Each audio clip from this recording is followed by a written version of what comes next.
people, my name is Mohammed. I've been in the sales industry coming up to 2 years now. I'll be explaining a little bit more about what it's actually like to be in sales, the pros and cons for anybody starting, like the dark side as well that no one really likes to talk about, how much money you can kind of make.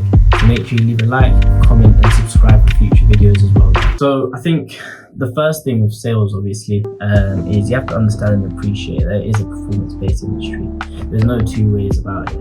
Like there's obviously other industries, for example, that you can kind of get away with not doing as much work, or you kind of tracked on other aspects.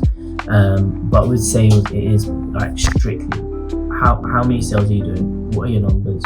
How efficient are you? How good are you at managing your CRM, if that's the type of sales that you're in? And that's really it. So I think naturally, because of that, you have a lot of pressure to actually perform, because if you do like 3 days of not getting any sales, for example, I'm not saying that you're going to get fired, but it's kind of like, all right, cool, like what's going on here? And also you have to think about it like this: if you're not hitting your numbers, especially if you're not consistently hitting your numbers over a long period of time, there's no reason why anybody should keep you around. And that's why sales naturally is a high turnover business, a high turnover industry. It's just purely because of that, you know. And there's a lot more that goes into sales, which I'll probably cover in a future video, but touch up briefly on it. It is all about your mentality. So you can be having like a really like bad time at home or mentally or whatever it may be. You might not be there in the job, and whereas with another job you can kind of just turn up and just do whatever really. When you come into sales, you need to kind of like lock it all out, have a really like strong calloused mind, if you like.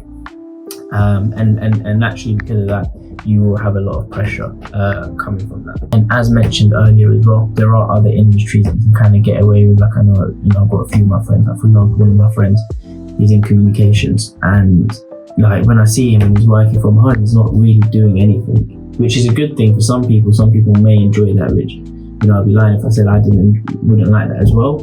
But with sales, like for example, if I'm working from home, I'm working from home. Like I actually have to work, and you're tracked on a lot of different. Like for example, if you're not dialing out or you're not getting any sales, people will just be like, "Oh, like what's going on?" Like you just, you're not working basically. So naturally, from that as well, you have a lot of pressure to actually work all the time. And no matter how good you are, it's very hard to kind of get away with speaking to 2-3 people and hitting your targets of that. You need to speak to 50, 60, 70, 80 people in a day if you're in cold sales to kind of like hit your numbers. So from that, obviously, you're constantly working. There's no break, or there's no like, all right, cool, I can just pretend like I'm working, or I can just kind of doss off here and there. And yeah, basically, so from that, it's a high pressure environment. And I don't know how strong you are mentally, but that's something you do have to take into account and have to kind of be okay with, is that unless you're commission based, and even then it is still high pressure. If somebody's paying you to do sales, you really need to perform, otherwise what are they paying you for? I think secondly as well, as mentioned, it's a very competitive industry as well, because it is high turnover, and also there's a lot of incentives going out to be hitting your numbers, and there's always like a baseline minimum, and if you keep falling below that, then your job's basically at risk. Now, on a little bit more about like the good side of sales, which to be honest, there are a lot more. Most sales roles offer commission structures. I mean, I think most, if not all, I can't imagine a sales role that wouldn't include that. You're gonna get a commission scheme. Now, usually depending on where you are, some of them are really bad, and to be honest with you, if they're bad, just get out of that job. There's no point being there. But if it's quite generous, or it's quite good, or it's quite lucrative, where if you really put in the work, you can really make a lot of money, then you can really cash up. And I've seen it firsthand where people are, they make, depending on where you are, some people are making £2,000, £3,000, £4,000 a week, or £7,000, £8,000, £9,000 commission per month, because I've been in 2 different sales roles. So that's where it gets really lucrative and really good, and you can easily like double or triple your salary just in commission, which is obviously a really good thing as well. So if you're really motivated about making a lot of money, that's probably one of the easiest ways to technically be employed and still make a lot of money. As much as you like, basically. Like, you can easily make 6 figures in sales.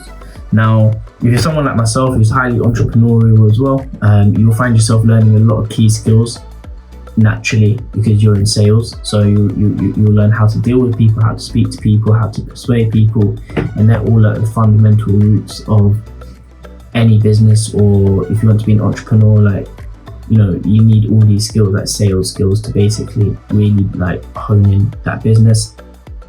Additionally, with that field, you do meet a lot of entrepreneurial people, so it's very common to be there and somebody's got a side business or a side hustle, or they do something on the weekends, or they just basically cash up a lot.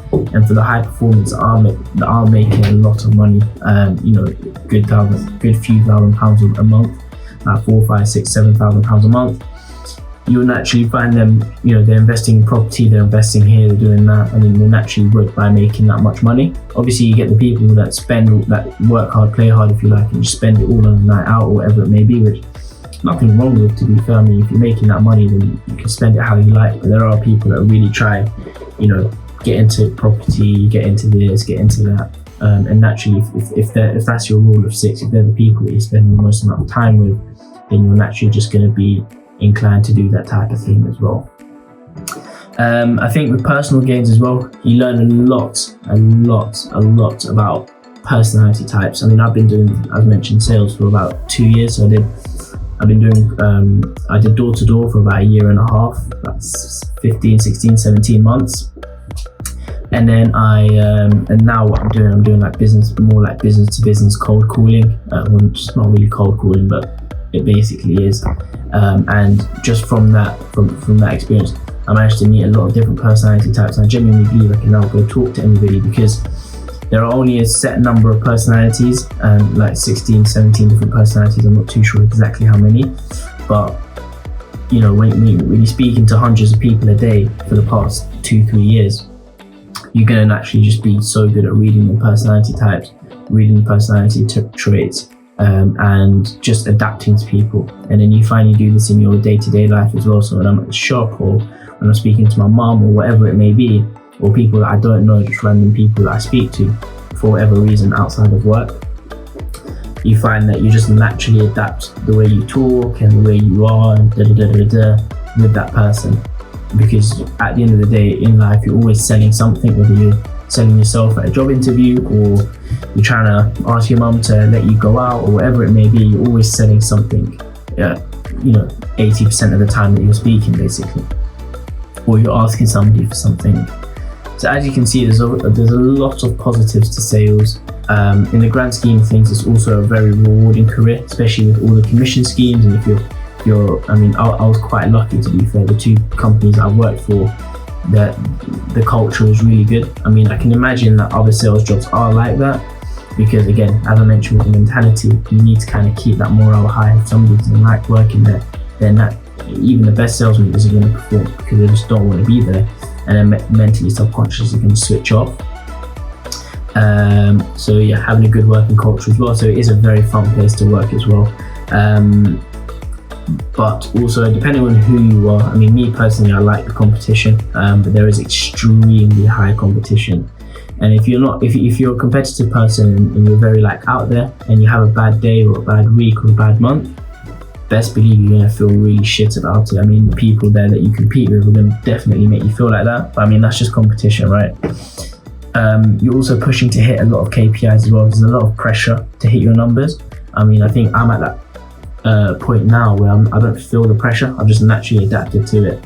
But there are certain days or weeks or months where it really gets to you if you're a bit behind, and you really need to keep your mentality strong to claw it back. Yeah, so that's all for today. Thank you so much for watching.